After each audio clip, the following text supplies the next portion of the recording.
Tapi melamun para wali Allah mah, para wali Allah ketika datang malakal maut, assalamualaikum, salam, saya abdi malakal maut, alhamdulillah. Dek naon tugas abdi mah tuh ai datang berarti dek nyebutnya masya Allah abdi geus rindu jas. Kunaon lambat amat malakal maut rindu abdi mah hayang geura kapanggih jeung Gusti Allah.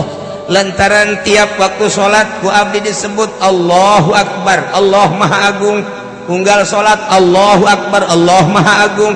Tipeting abdi zikir Allah Allah Allah, la ilaha illallah, la ilaha illallah.